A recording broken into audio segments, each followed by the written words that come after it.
Hey, beautiful people, how's it going? Welcome back to Doesn't Make the Cut podcast. I'm one of your hosts, Michael Wright, and I'm part of the Gitsan Witsout Nation. Timko Ajax, had Gabahayax, Nick D'Angeli from the Niskat, Simshan, Hlinkit, Haida, Gitsan, Tzitzout, and Colville nations. If you're new here, welcome. We're an indigenous film TV review podcast that you can only watch on YouTube, listen on Spotify, Apple Podcasts, and anywhere you listen to your podcasts. I am currently attempting to work in the film industry, but because right now the season's kind of dead, because in winter, there's not much shows going on. So until then, I am a part-time author. That's awesome, man. That's really cool. Oh, thank you. I'm a actor, film director, and screenwriter working on my production company, D'Angeli Productions. Dang, look at you go. So if you do feel that we are worthy and enjoy what we have to say, please like, comment, subscribe. We're the show is always growing, and it really does help the channel out a lot. So please consider that. And we'd like to acknowledge we're bringing this podcast to you on the traditional unceded Coast Salish territories of our Musqueam, Squamish, and Swillitot nations in Vancouver, BC. We thank our Coast Salish relatives for allowing us to live, work, and podcast in their traditional territory. And if you heard in the beginning, we got some new music now too. Hey. From our good friend there, Zac Daniels and his band. Thank you, Zach. And pretty sure we'll leave some kind of link down below to check out his stuff. Any socials, and any of you who are local in the lower mainland, they do play down here as well. Oh, hell yeah. Good band. So, Mike, Yeah, good band. today, what are we talking about, man? Oh, Jesus Christ. Okay, so we're a little late to the game, but hey, it was better late than never. So today's episode, we are going to be talking about the ever so great, the pinnacle of Phase 4, that is She-Hulk. And Jesus Christ, what a fucking shit show. If you don't mind, Nick, I'm going to start off right now because I've been holding this in for the last few weeks. Go ahead, man. Floor is all yours. I was also going to give this a benefit of the doubt. I originally thought, I'm sure Jen will go through some kind of arc. How wrong was I? This show is just a great example of how artificial Phase 4 is. And there's a number of factors that is going wrong in Phase 4, but you know what? We'll have to save that for another time. We're just going to focus on She-Hulk as it is right now. So far, there's no structure. This whole thing is a joke. Somewhere in here is actually a good show. Just get some new writers with some proper talent and who actually cares about characters and telling a real story. Yeah, man. This show was quite interesting. You're absolutely right when it comes to Phase 4. It's a completely different vibe to what we have been used to through Phase 1, which I think is the best one, Phase 2, 3, and after Endgame. I would almost say after Endgame, after No Way Home. I would say after No Way Home. It's kind of been a odd place. Like, it's just, I don't know where exactly any of this is going. It is nice that Marvel is dabbling into like different genres, different types of ways that their content is being showcased. I mean, like we saw that with the likes of like WandaVision, the What If series, and just all the Marvel series that have been coming out been completely different. This one was totally sitcom style with the fourth wall break. It had its moments, I feel, But overall, man, you're absolutely right. Like with the writing, I felt like the writing lacked, and as well, ooh, for like a $1 billion company, their visuals are crap. Don't get me started. That is going to try and work my way up for the smallest negative to the biggest negative, and that's a great segue where the CGI in here is atrocious, and it's sad to see because Marvel has always been at the top of their game in the visual effects department. Right now, like this is probably the worst one I've ever seen. Like it's just pathetic. There's no easy. I'm not gonna sugarcoat it. It just sucks. And that's kind of a thing that I'm just seeing all over throughout social media and whatnot that. And they even made fun of it in the show in the season finale, and it's something that even like the visual effects department has even said when it comes to Marvel. They have so much that they're given their VFX department with such little time. That's the crazy thing. That's what's going on with all these projects that they're doing. Quantity over quality when it should be quality over quantity. I think that has something to do with the new CEO of Disney, but I think that'll have to be saved for the unscripted episode. Hey, shameless plug for the next unscripted episode, whenever that's going to come out. I do want to touch base on the humor here. It is a little to be desired. There's maybe a few times I actually had a good chuckle. It was mostly a reflection of how out of touch everyone is in this series, because they tried to do comedy, it just did not work. Felt pretty forceful. Yeah, it did. It felt like it's almost like they could tell the future on how the fans would react, and so they were already making fun of that, of how that would be, which is pretty clever on one hand. When you're walking that line, I feel like that's a fine line to walk, on being clever and just being obnoxious. No, it is irritating. Okay, so that leads to my next point. Speaking of irritation, the characters, most of them are horribly written. They're so shallow. There's no depth to them. I can already list a few examples. The slimy lawyer Dennis Bukowski, guess what? He's a slimy lawyer. The douchebag date, well, guess what? He's a douchebag date. The asshole magician, well, guess what? He's an asshole magician. Tatiana is an entitled valley girl, well, guess what? She's an entitled valley girl. The list goes on. It really does. And everyone here is so artificially created that they don't feel like human beings. There's just no depth to any of these characters, and this whole thing really does feel like it's just written on the first draft. Yeah, I mean, hell, it probably was. Probably was knowing how much limited time they really have. But I mean, I felt some good takeaways from this. It did showcase a bit that's gonna have an impact into the future Marvel franchises. Like I did actually enjoy who they had playing She-Hulk with Tatiana Maslany.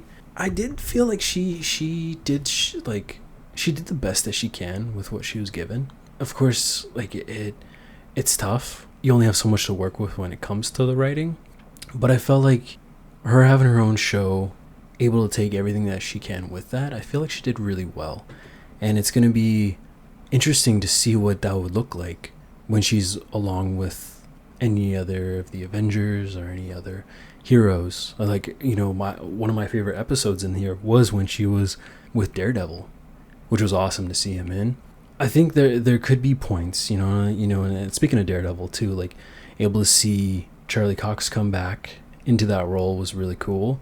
I was very nervous when they were going around saying that this is going to be a lighter side of Daredevil, but I feel like the things that we were able to see, it wasn't too bad. Yeah, well, it wasn't so bad.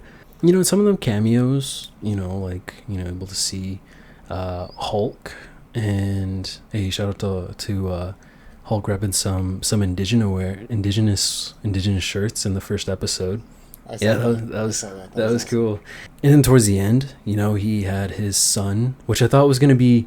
It was a little disappointing because that could have been a whole story arc itself. I feel like the Hulk's probably gonna get his own show, so everything was done off screen. Everything will explain when Hulk gets his own series. Yeah, and bringing in his son Scar, which I'm already seeing people making fun of his hairline there. His haircut. uh, Shit. these guys just can't. Marvel just can't take a break. They just can't take a break. And speaking of breaking, another negative I want to touch base on is the Wrecking Crew.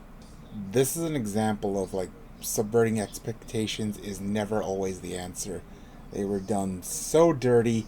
This is the one chance writers could have redeemed themselves in incorporating the Wrecking Crew, because these guys are dangerous. They can go toe to toe with Thor, for goodness sakes. Oh, those are the guys who They're the guys that jumped Jen when she was going to her car. Right. And one of the leader guys, he was in Abomination's like Getaway.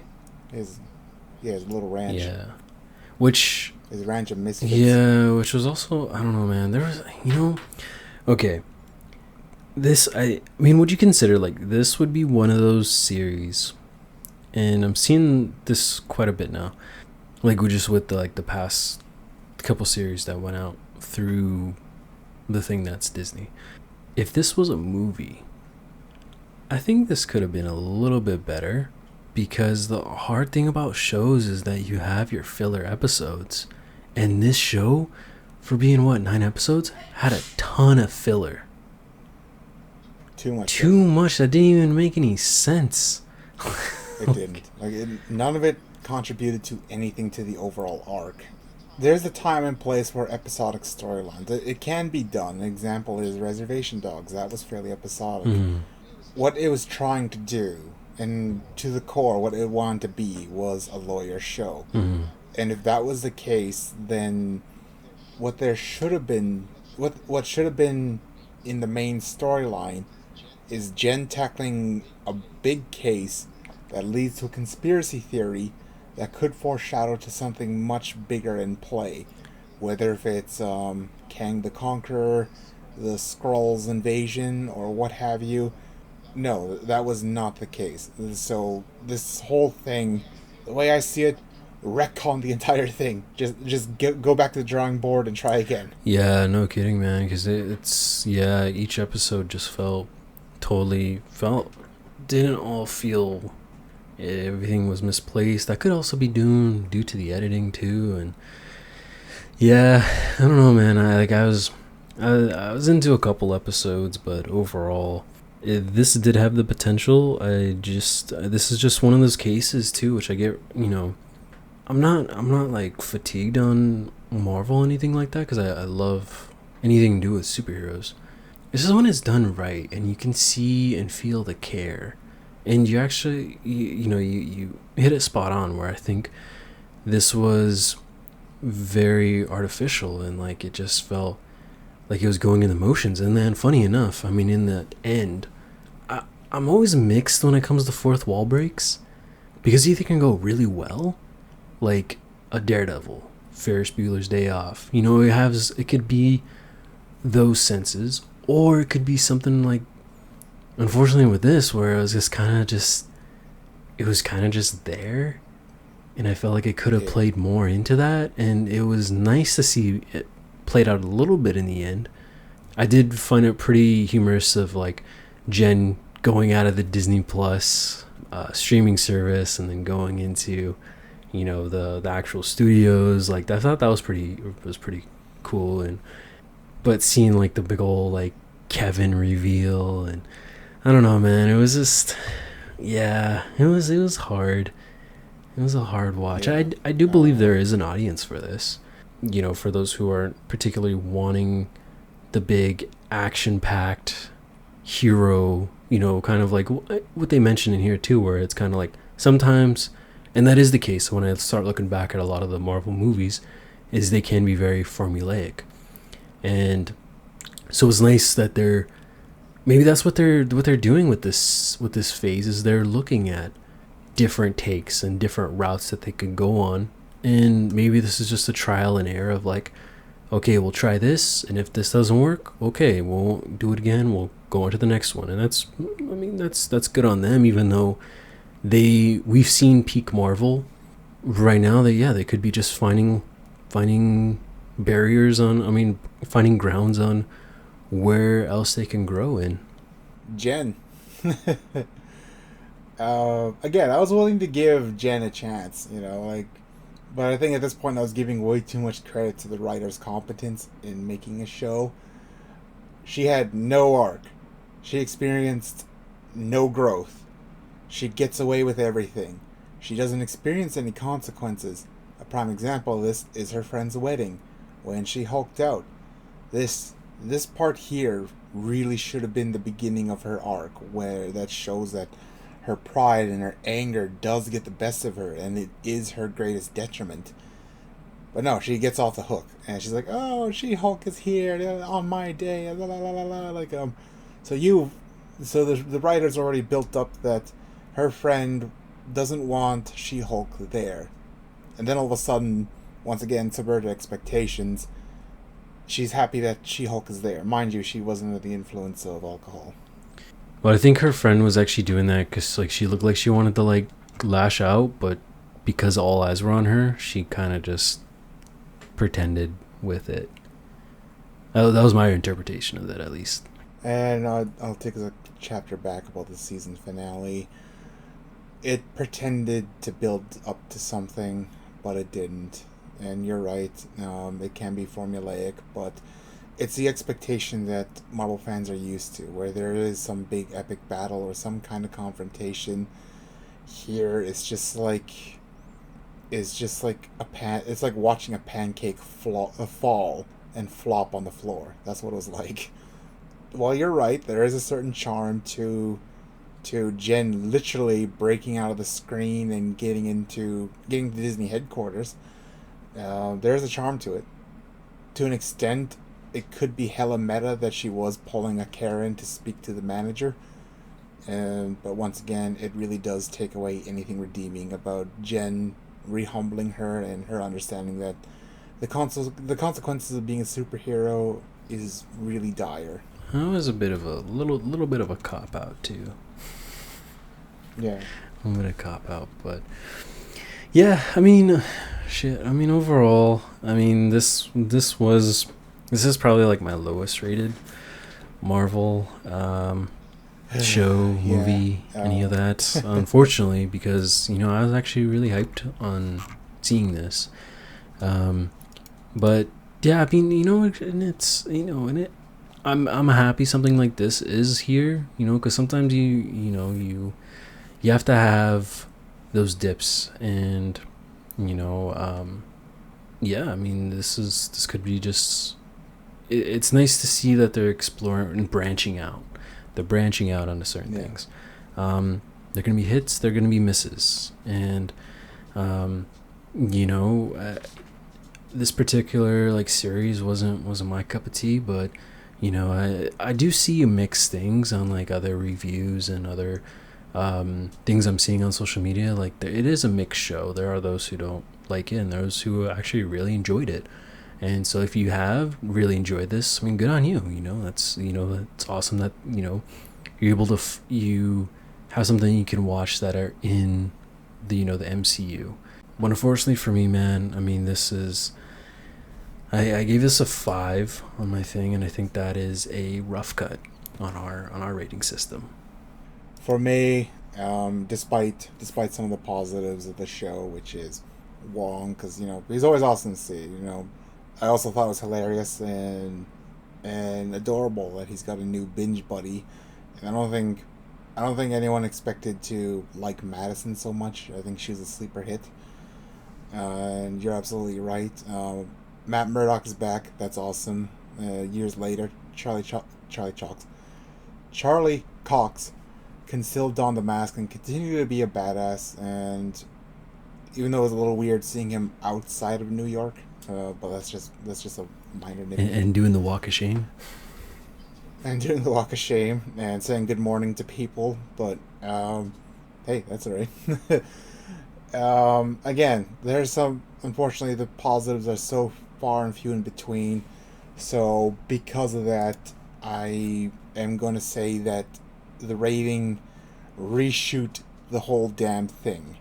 That is a between a 2 to 3 stars. Um, Whatever they're trying to achieve, whatever message they're trying to pull out, I have no idea. I don't know what the show wants to tell me. So Yeah, fair enough. So, unfortunately, She-Hulk did not make the cut. it did not make the cut, sadly. So, Hey, well, let us know in the comments. Are we wrong? Do you agree with us? If so, yeah, let us know.